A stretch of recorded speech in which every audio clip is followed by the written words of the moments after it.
December 14th, 1944. 21,000 feet over the snow-bound Rhineland. The night was a solid sheet of ink, thick, depthless, consuming, no moon, no stars, no horizon, just a black void pressing against the cockpit canopy of the P-61B Black Widow as it prowled through the night like a predator with wings. Frost feathered across the glass. Icy wind hissed around the fuselage. The engines, two monstrous Pratt & Whitney R-2800s, rumbled like distant thunder, their exhaust stacks glowing faintly red against the darkness. Somewhere below, hidden beneath cloud and winter haze, German convoys crept along frozen roads. Above them, Luftwaffe intruders searched for RAF bombers limping home. But tonight, the hunters were about to become prey. In the forward cockpit sat First Lieutenant Marcus Hale, 24 years old, born on a Kansas wheat farm, now gripping the control yoke of the deadliest night fighter the Allies had ever put in the air. His face was half lit by the dim green glow of the instrument panel. He hadn't slept in nearly 30 hours. None of them in the 422nd Night Fighter Squadron had. The Ruhr offensive demanded every pilot, every flight hour, every ounce of strength. And yet, Marcus felt something he hadn't felt in weeks. Clarity.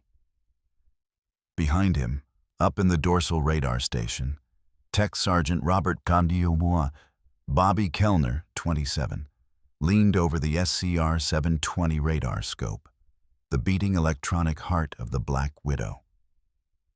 Bobby had grown up repairing radios in Brooklyn. Now he hunted aircraft in absolute darkness, using a spinning green ghost that only he understood.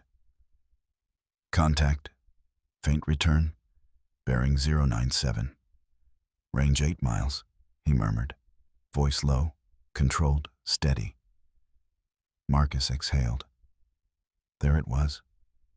The whisper that turned the night from empty void into a battlefield. Below Marcus, in the rear gunner's compartment, Corporal Henry Lawson rested his hands on the butterfly grips of the remote-controlled upper turret. 4 .50 caliber Brownings waited for his command. Henry's father had been a machinist. He knew what these guns could do. He'd seen what they did to a Hay 177 2 weeks earlier. Nothing survived those rounds at close range. But tonight was different.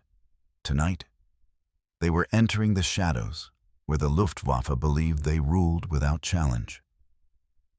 The P-61 sliced through the darkness, each engine pushing 2,000 horsepower, the aircraft's massive wings barely flexing under the cold December winds. Marcus trimmed her nose, easing the Widow into a shallow descent. Bobby's voice sharpened.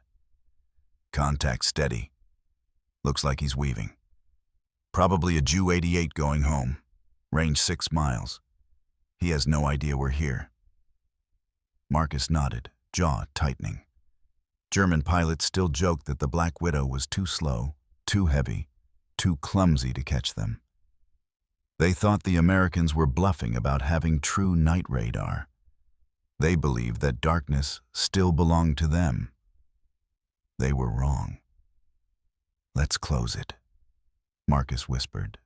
P-61 throttled up, engines thundering, airframe trembling as it surged forward. Every surface of the aircraft, its black finish, its wide wings, its twin booms, was designed for this moment. To stalk, to ambush, to kill without ever being seen. As they dropped into the lower cloud deck, icy vapor washed over the canopy like ocean surf. The world went blind again. Marcus flew on instruments alone, trusting the radar, trusting Bobby's measured instructions. Range 4 miles. He's descending. Probably thinks he shook someone. Not tonight, Marcus muttered. The enemy didn't know they were being hunted. Didn't know that 300 yards behind them, invisible in the abyss, death waited with 8 guns loaded and locked. Marcus wiped the frost from his glove. Bobby's voice came again, firmer now. Range 2 miles. Drift correction applied. He's straightening out. We're right behind him, Marcus. Bring us in. The moment thickened. The air felt colder. Even Henry, who rarely spoke during the approach, whispered, "Let's bag this one." Marcus eased the Widow down through the clouds. The altimeter ticked. The airspeed crept upward, 180, 200, 230. The snowfield below faintly reflected starlight through breaks in the overcast, and then a silhouette. A dark, cross-shaped shadow gliding through the night. A Junkers Ju-88, unaware, unguarded, floating like a ghost that hadn't yet realized it was already dead. Marcus's heartbeat slowed. His fingers steadied on the throttle. 300 yards, Bobby warned. Don't let him see us. Keep low. Marcus dipped beneath the bomber, angling toward its blind spot. The sky was silent. The P-61 held its breath. This was the Black Widow's element, the final seconds before the kill. The silhouette of the Ju-88 hovered above the clouds like a drifting specter, unaware that the P-61 had slipped beneath it like a shadow, stalking its own shadow. Marcus held the Black Widow just 150 feet lower than the German bomber, weaving through thin breaks in the clouds as though stalking prey through tall winter grass.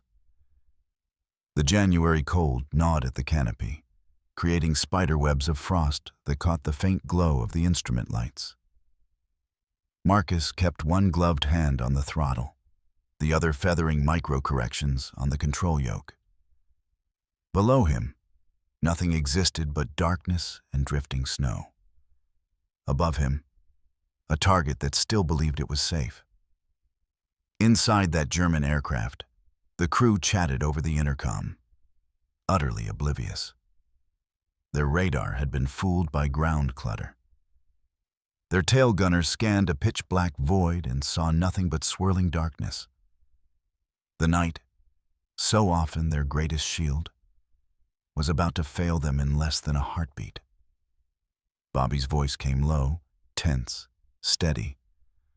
Range closing, 300 yards, 275, 250, a pause. Marcus, this is perfect. Hold her steady. Marcus swallowed. His oxygen mask tasted metallic. His eyes didn't blink. The Black Widow was now so close he could see the faint orange glow of the Ju-88's exhaust cones. The German bomber's propellers cut rhythmic arcs in the night, an eerie metronome counting down its final seconds. Marcus edged the P-61 closer still, sliding directly under the enemy's belly, where no human eye could see and no defensive gun could aim. Henry, silent until now, tightened his grip on the turret controls. The remote sight flickered with the faint silhouette of the target above. "Just say the word," he murmured. But Marcus wasn't ready to kill. Not yet. He needed positioning, ideal positioning. A perfect ambush demanded patience. The Ju-88 descended slightly, perhaps adjusting for turbulence. Marcus matched it second for second. The P-61 responded with feline smoothness, its control surfaces slicing through the frigid air without a wobble. Bobby inhaled sharply. He's beginning a shallow left bank. Looks like he's checking for intruders behind him. Marcus smiled grimly. Let him look. We're not behind him. The Black Widow slid deeper beneath the bomber's blind spot, hugging the cloud layer as if merging into it. The darkness swallowed both aircraft whole, two shapes suspended in an abyss where sound vanished and breath froze. Then, through a break in the clouds, the underside of the Ju-88 lit up briefly by moonlight. Henry gasped. "Oh, man, we are right under him." Bobby's radar screen pulsed with a glowing return. The German was boxed in, never knowing it. Marcus could almost hear the Ju-88's engine straining. He imagined the tail gunner leaning forward, peering into the void behind them, searching for the Bf-110 or mosquito he suspected was tailing them. He had no idea death lurked directly below, like a shark about to strike from the deep. "Range 150, Bobby whispered. "Jesus, Marcus. He still hasn't seen us." The temptation to fire surged through the cockpit. Henry's finger hovering over the trigger release, Marcus's instincts urging him to end it now. But Marcus held formation, easing in closer still. He wanted the perfect shot. No misses, no tracers revealing their position too early. One burst, one kill. The Black Widow's nose guns, 4 20mm Hispano cannons, were already angled to send a storm of shells upward. In the belly, another 4 50 calibers waited to finish the job. At this range, at this angle, the Ju-88 might as well have been carved from paper. The German bomber drifted right again, nose bouncing slightly in the turbulence. Someone in the cockpit was likely checking gauges, adjusting mixture, complaining about the cold.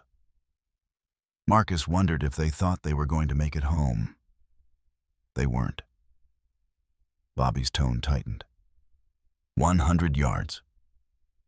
Marcus exhaled. His breathing slowed. His heartbeat softened. The world shrank to one target, one moment, one decision. "Henry," he said quietly, "stand by." Henry whispered back, voice trembling with adrenaline. "Guns are hot." The P-61 rose a few feet, positioning its nose perfectly beneath the Ju-88's bomb bay. Marcus's thumb hovered over the trigger. The sky was silent. The enemy was blind. Predator and prey were finally aligned. This was the moment the Black Widow was born for. To strike unseen in the last second before dawn. The P-61 crept upward like a phantom rising from the deep. Marcus held her steady, nose tilted just enough for the cannons to rake the Ju-88's soft underbelly. The distance between hunter and prey had collapsed to mere heartbeats. Above them, the German bomber flew on, serene, oblivious, its crew unaware that death was already coiled beneath them. Bobby's whisper cracked through the intercom. "Marcus, 90 yards? You're in knife range." Marcus felt the weight of the moment settle into his chest. The cold air stung his eyes. His gloves tightened on the yoke. In the gunner's compartment, Henry braced both boots on the turret platform, leaning into the sight, breath fogging the glass. His voice came as a low, reverent murmur. "God, look at him. He's hanging there like he's begging for it." He wasn't wrong. The Ju-88's belly was now so close, Marcus could see panel lines, antenna wires vibrating in the slipstream. Even faint oil streaks trailing from an engine cowling. They were beneath the bomber's ribs, beneath its lungs, beneath its beating mechanical heart. The Black Widow had become a blade, ready to strike upward. Marcus placed his thumb gently on the cannon trigger. Then, something unexpected. A thin, reluctant moonbeam broke through the cloud cover. Just enough light to outline the German bomber's fuselage. Just enough to illuminate its shadow over the Widow. Just enough that, if anyone inside that Ju-88 happened to glance down. Marcus inhaled sharply. It was now or never. "Henry," he whispered. "Fire." What happened next did not explode. It erupted. The P-61's 4 20mm Hispano cannons unleashed a blinding pillar of flame upward, slashing through the night with a roar that shattered the quiet sky.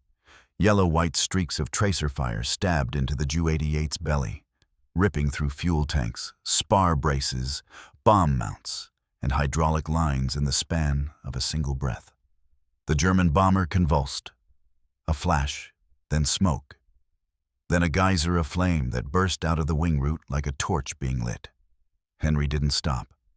He swept the turret barrels up, squeezing down hard, and 4 50-cal machine guns stitched fiery paths through the fuselage, punching holes the size of fists through the metal skin. The Ju-88 lurched. Its left engine erupted. Its right engine spat sparks and began to windmill violently. Inside, the German pilot never had time to shout a warning.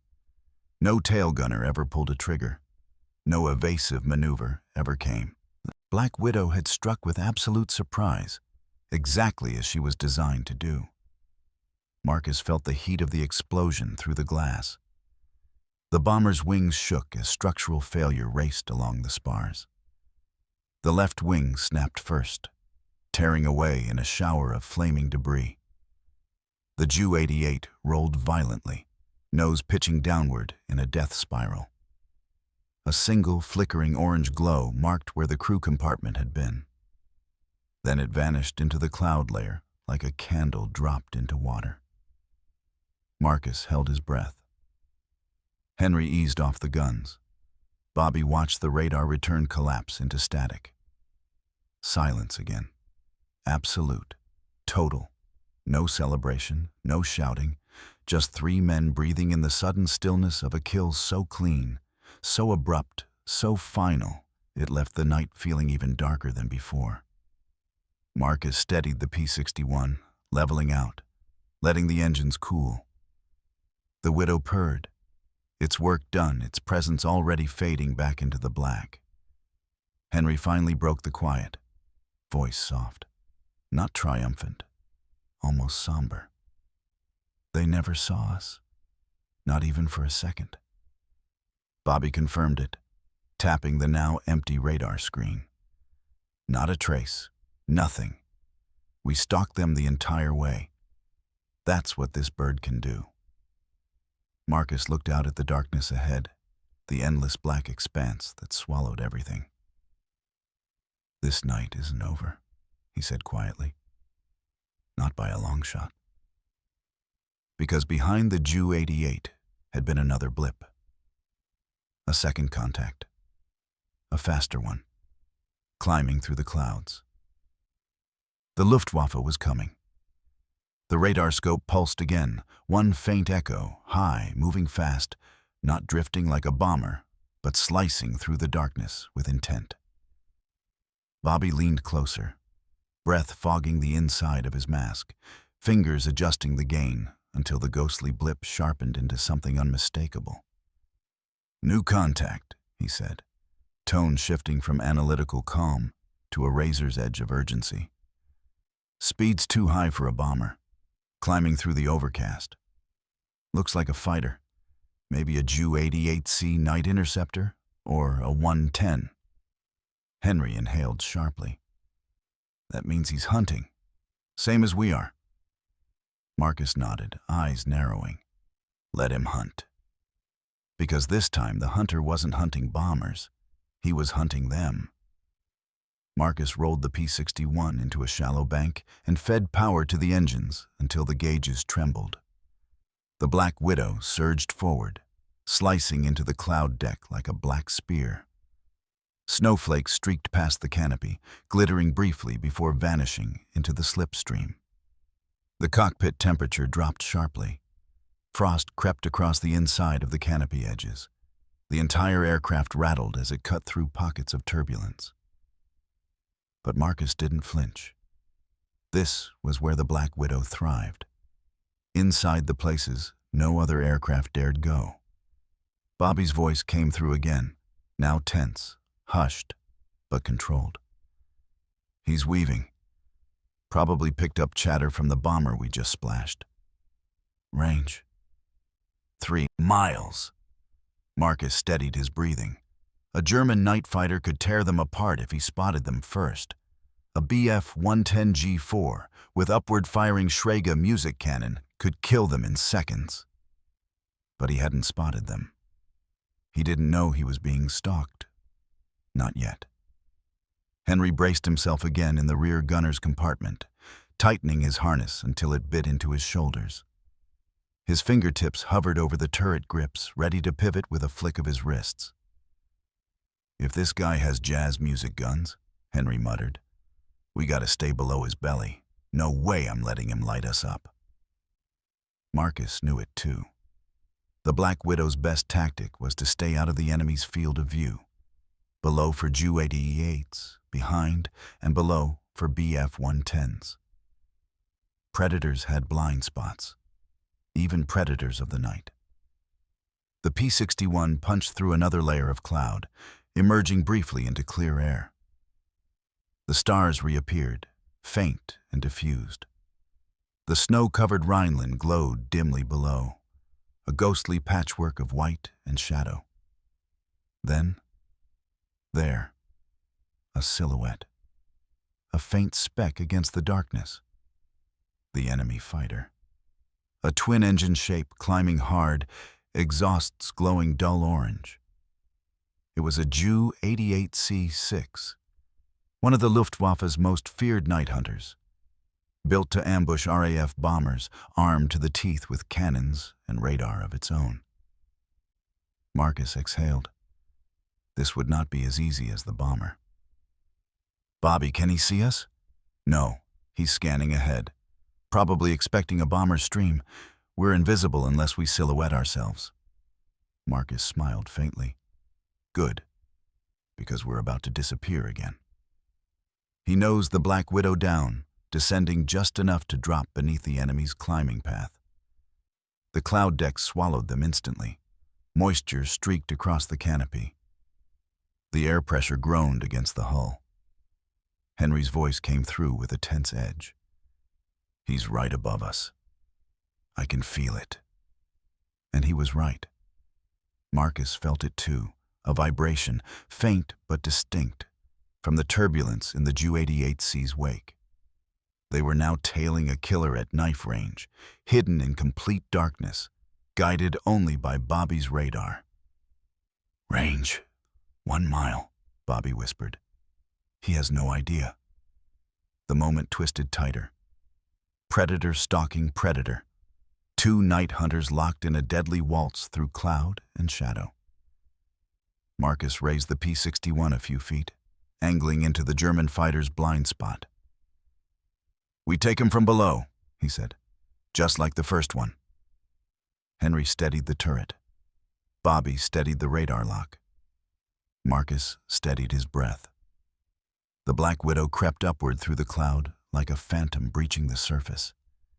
And as the enemy fighter emerged into a sliver of moonlight, Marcus saw the perfect kill zone open before him. Henry, stand by. The second ambush of the night was seconds away. The Ju-88C drifted into a clearing in the clouds, climbing in a shallow arc, a sleek predator silhouetted in ghostly silver. It moved with purpose, hungry, searching for the bombers it believed still hung somewhere ahead in the darkness. Its crew scanned their radar, unaware that the very void they trusted was hiding their own executioner.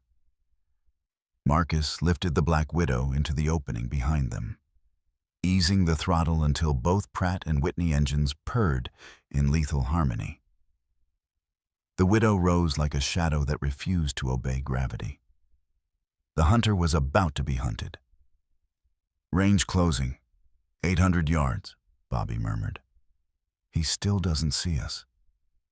God, he has no idea. Henry slowly adjusted his turret, every movement measured, deliberate, the way a sniper breathes before squeezing a trigger.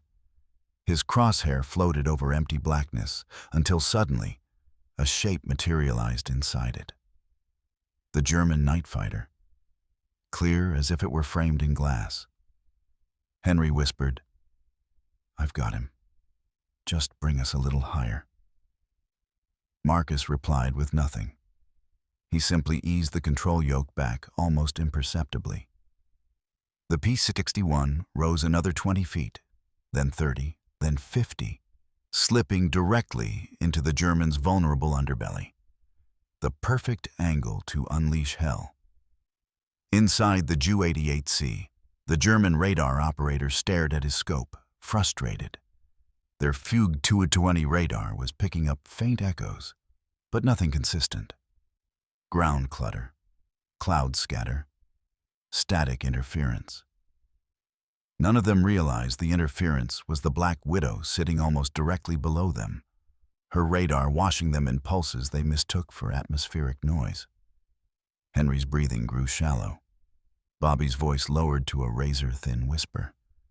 Marcus tightened his gloves around the yoke until leather creaked. 600 yards, Bobby said. 550. 500. Marcus, this is textbook. Take the shot. But Marcus wasn't ready. Not yet. He wanted them closer, tighter. So close the Germans would never see a tracer before the cannon rounds tore through their cockpit. The Black Widow slid forward, engines throttled just enough to stay invisible in the noise of the wind.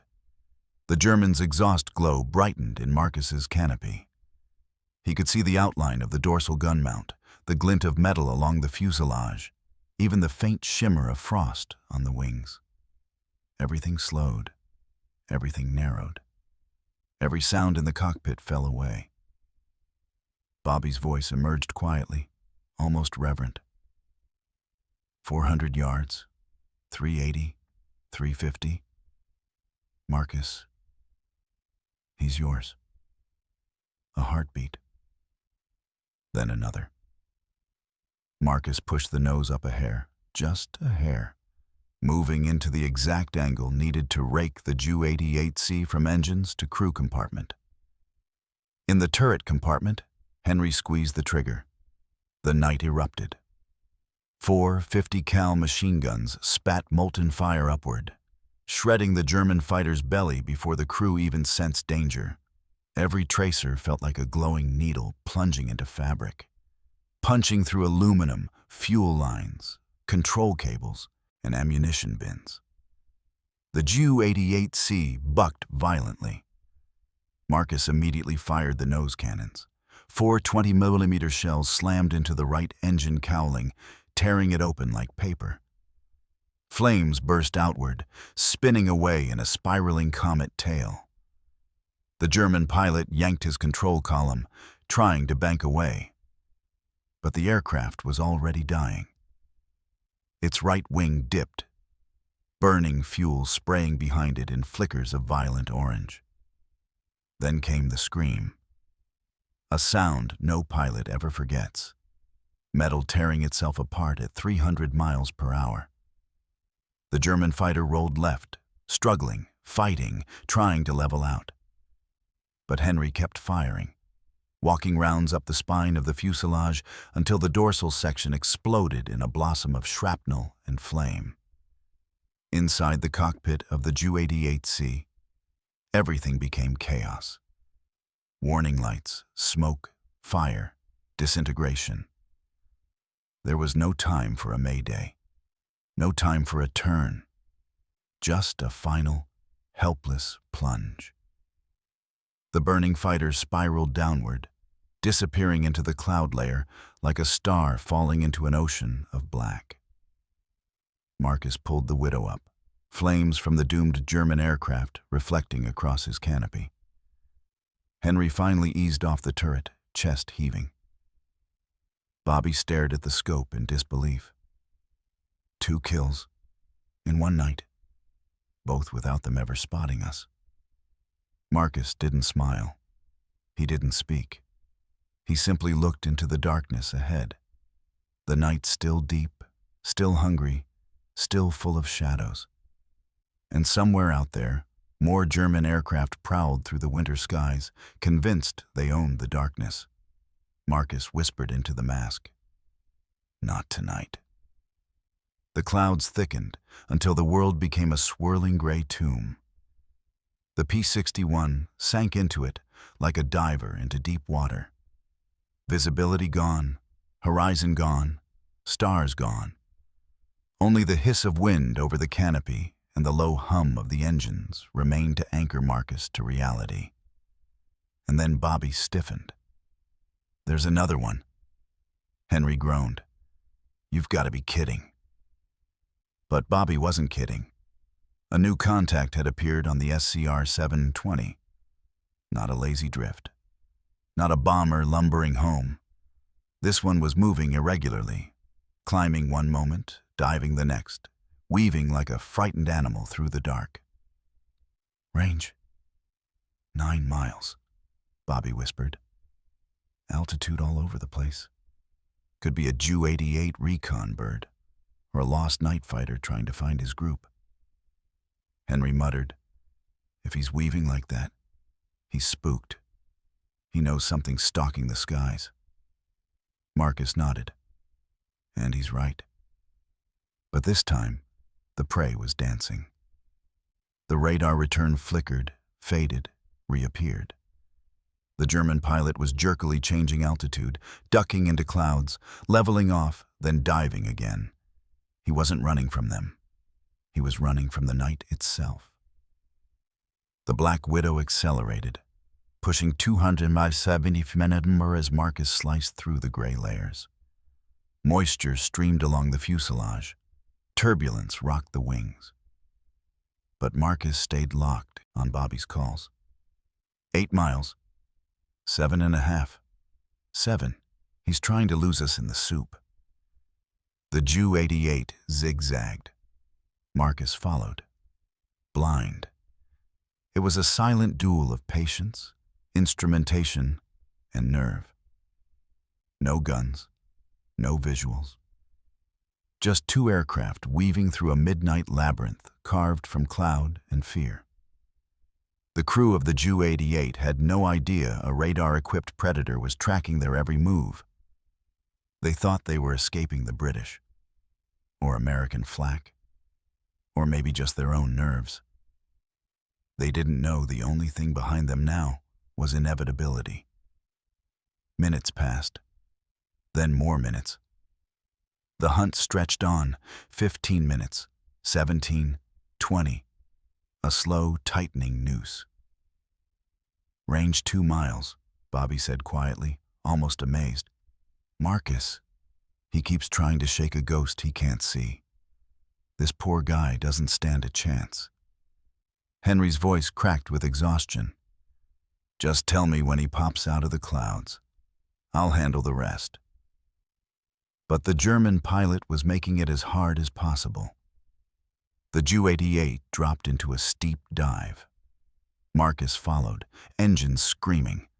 Clouds whipped past the canopy so fast the moisture trails looked like falling sparks. Then the German fighter pulled up, hard.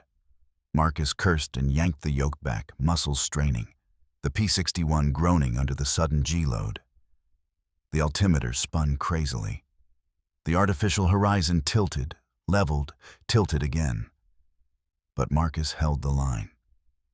Bobby kept calling out measured updates, voice steady as a metronome guiding a blind swordsman in the fog. He's climbing. Don't overshoot. He's turning right. Match it. Hold. Hold. He's leveling. Range 1 mile. Then the clouds thinned. Just barely. Just enough that Marcus caught a flicker of movement at the edge of the clearing. A shadow. A dark shape. The faintest glint of twin engines through the mist. Henry gasped. Marcus, that's him.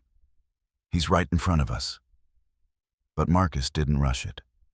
He eased the throttles forward a fraction, then a fraction more. The P-61 crept forward, ghost-like. The distance closed. 900 yards, 800, 700. Bobby whispered. He thinks he's alone. His pattern is relaxing. He's slowing down. Marcus breathed deeply. So that's your mistake. They broke through the final cloud layer. And there it was. A WWII reconnaissance aircraft, flying steady now, engines idling just above stall speed. Crew exhausted and cold, thinking they'd finally shaken whatever dread had been gnawing at them for the last 20 minutes. They had no idea death had finally stepped out of the fog behind them. Henry lifted his turret sights. Marcus, he whispered. I've got him clean. Marcus angled the nose slightly upward. Their kill was seconds away. The Ju-88D floated ahead like a wounded animal crawling out of the forest. Slow, tired, drifting through a thinning patch of cloud. Its engines sputtered unevenly, their glow wavering like dying lanterns in a snowstorm. The crew inside had no idea they were finally visible to the very predator they'd been running from for 20 minutes. Marcus steadied the P-61 just beneath their tail, flying in the Germans' blind spots with surgical precision. The Widow's engines hummed, warm and lethal, two titanic hearts pacing the rhythm of a patient executioner. 300 yards, Bobby murmured.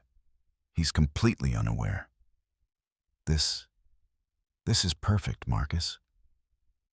Henry adjusted the turret slightly, hands trembling, but not from fear. From anticipation, the kind that coiled in a gunner's spine right before the world erupted. Marcus stared at the shadow ahead. He thought briefly of the German pilot. Somewhere in that cockpit was a man no older than himself, cold, exhausted, thinking he'd outrun invisible demons. But this was war, and Marcus couldn't afford mercy at 21,000 feet. He nudged the throttle forward until the P-61 kissed the edge of firing range. 250 yards? 200? Bobby whispered. The German aircraft dipped slightly, as if sighing with relief. Henry spoke first, voice low and grave. Marcus. Call it. Marcus inhaled deeply, staring through the gun sight. Fire. Henry squeezed the trigger. What followed was nothing less than a vertical execution. The moment Henry's guns opened, the sky ignited. 4 50-cal machine guns pouring molten tracers upward into the Ju-88's fuselage.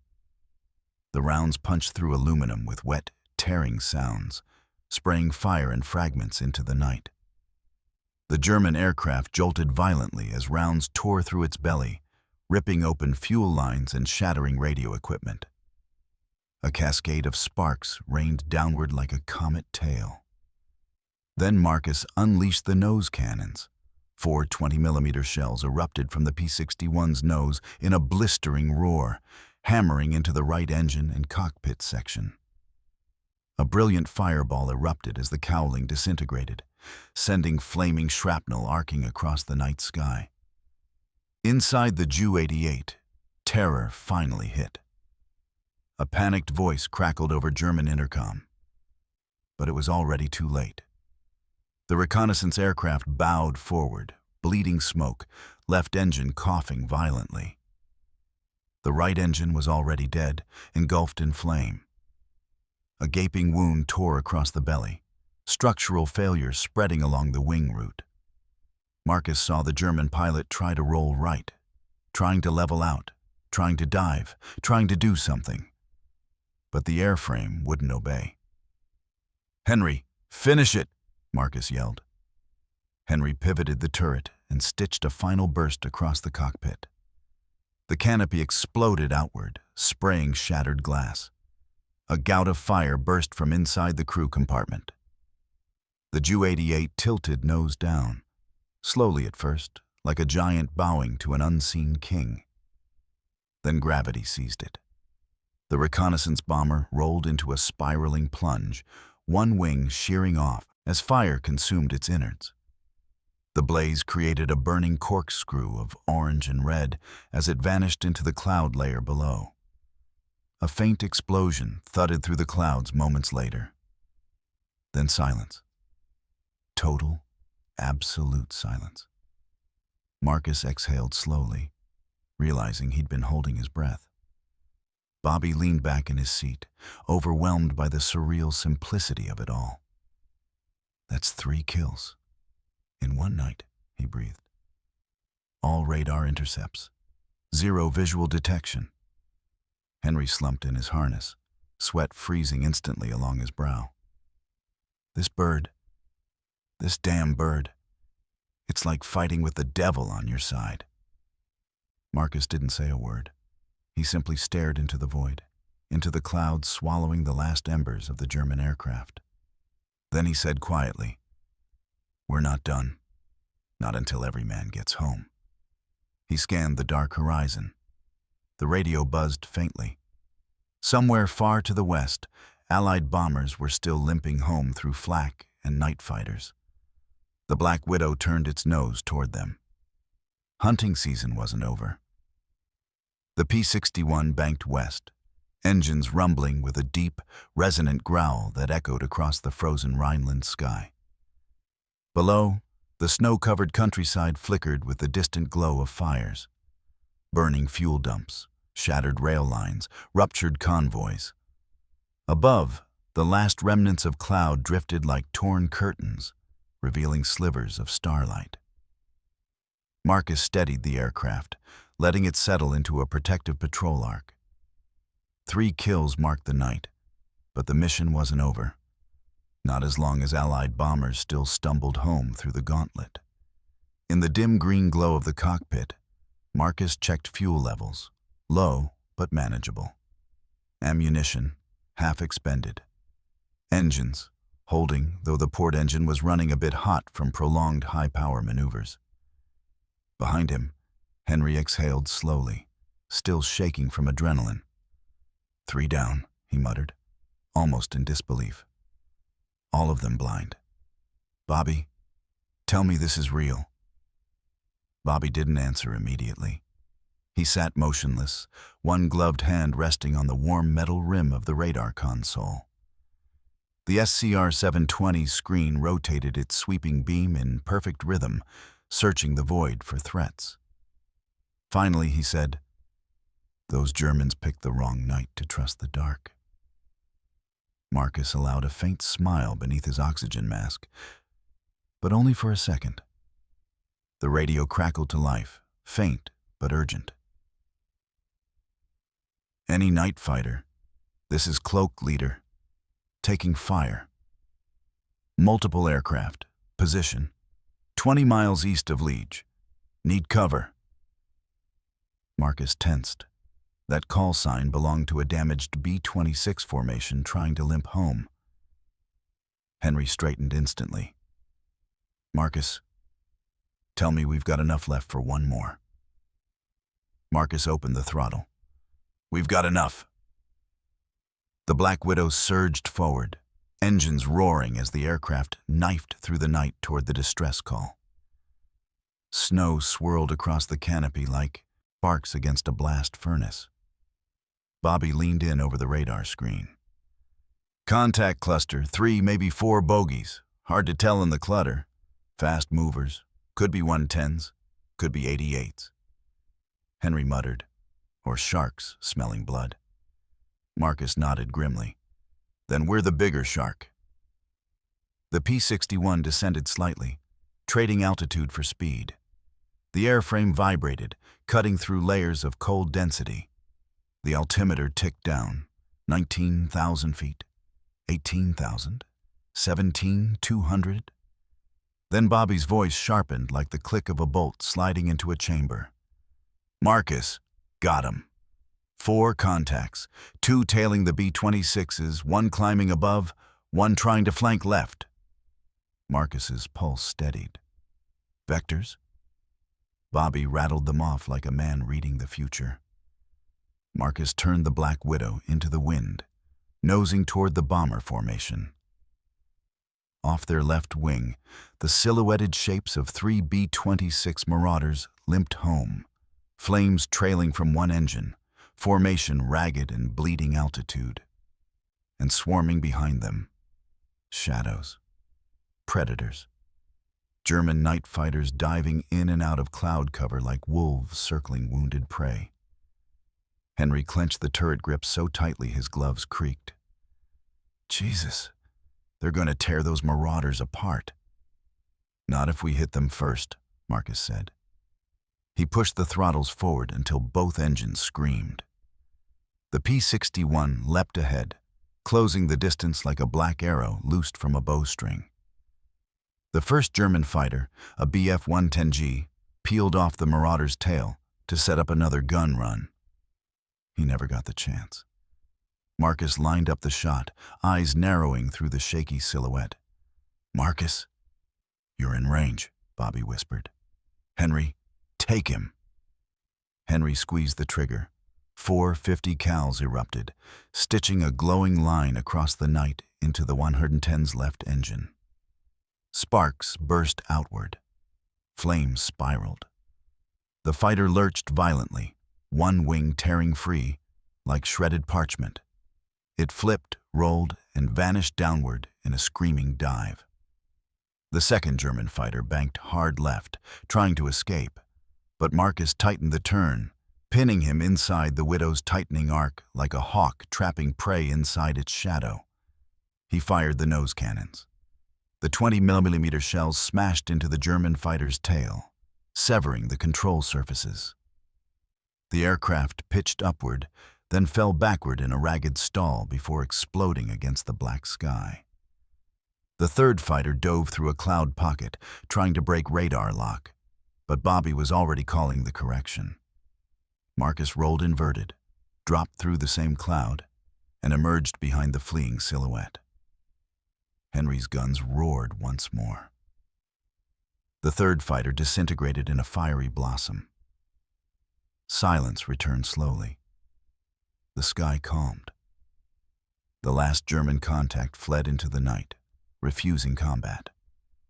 The Marauder pilot's voice crackled over the radio. "Whoever the hell you boys are, you just saved our skins." Marcus answered quietly, "Just doing our job." But Henry whispered the truth under his breath. "Tonight, we own the darkness." The P-61 turned toward home. 3 men riding the thin line between exhaustion and triumph. The night sky finally settling into peace around them. And somewhere behind, drifting into the clouds, the legend of the Black Widow was already forming. Whispered by surviving crews, feared by every German night fighter who dared to return to the dark. 3 kills before the Marauder intercept, 4 kills after, 7 in a single night. The darkness had never been theirs. It belonged to the Black Widow.